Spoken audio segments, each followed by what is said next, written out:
Masaya. Sino nagsabi na pala yung BTS si Papa Jobs? So nga, di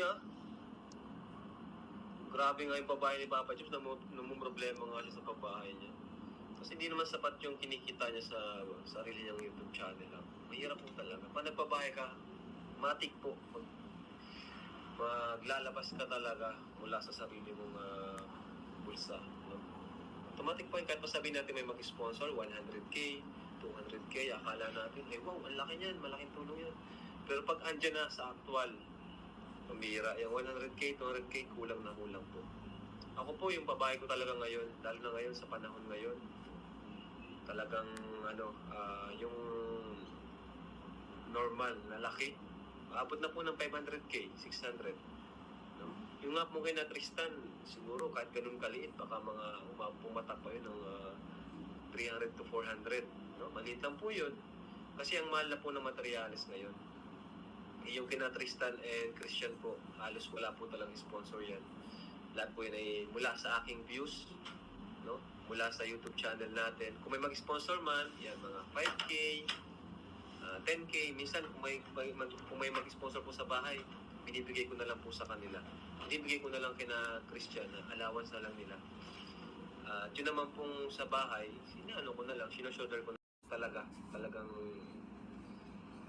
yung pera niya talagang ginamit doon.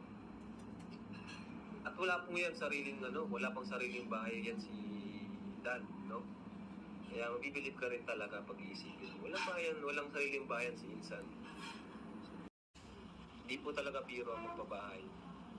Kaya si Papa Jones, magbabahay po siya, charity po yan, mahirap po yan, no? Kaya nung sinabi ko nga po yung kay Papa Dan, yung pabahay niya, napili po talaga ako kasi ang liit ng YouTube channel niya compared sa akin, di ba? Pero yung pabahay niya halos same nung sa akin. Halos kasing laki nung kay Dara, kay Rose Ann, mga ganun yung pabahay. Ang gastos nun talagang mga more or less, 500K po yun. Hindi na nga po niya nabilhan ng gamit.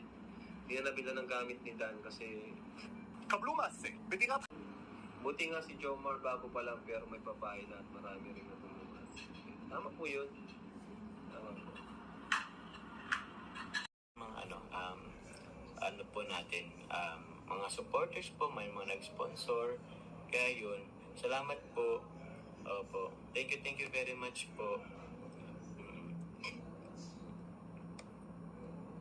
Doon, nag-ano din talaga tayo. Nag-ano din talaga, gumagastos na rin talaga tayo na galing sa ating sariling bulsa. Salamat po tayo sa mga supporters na patuloy na sumusuporta, sa mga supporters na sila na din na nasagot ng mga negative bash or negative comments po ng mga basher. So yun, panood po namin yun, si Kuya Val nagsabi sa yun na mag-live ka. Yes po. Thank you po sa mga nakapanood. Resibo po yan na si Kalinga Prab na po mismo si Kuya Val na po mismo. Nakakaano nga po, talagang niya talaga ako doon eh.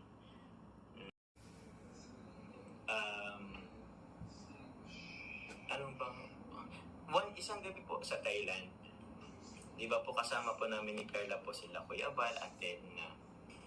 Tapos, may times na nag-hesitant po akong mag-live na kasama po si Carla or what. Though may permission naman po na kay Kalinga Prab. Pero alam niyo po ba, si Kuya Val po na mismo uy, live na kayo, parang ganun. Madaming nag-aabang sa inyo. Maraming naghihintay kayo sa inyo. Kaya mag-live na kayo. So, nakakatuwa na galing na mismo kay Kuya Val. Parang galing na po mismo kay Kuya Val na sinabi na mag-live na ako, mag-live na kami. Kasi maraming naghihintay po sa amin.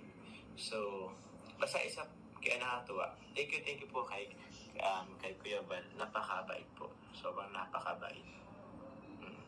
Wala rin talaga akong masabi po sa kanila po ni Ate Edna. Pero alam niyo po ba that time, parang kasi galing po kami sa labas, sobrang sobrang pagod po maghapon hanggang gabi po. Umaga hanggang hapon hanggang gabi marami kami ano. So, hindi na po, actually po, hindi na rin ako nag-isip na mag-live that night. Pero nakapag-live ako dahil nagsabi si Kuya Bal. So, yun. Thank you kay Kuya Bal. Sabi nga ni Kalinga Prab, ang bait mo daw. Mabait naman ay sila. Mabait si Randy Cabral. Jones, legit ba yun business rolling pandesal mo sa vlog ni Indiano Bicolano si Tatay Robin? Hindi ko pa po nakita po yung vlog ni Kuya Robin. Pero sabi dyan, rolling pandesal, hindi po. Just to make clear po,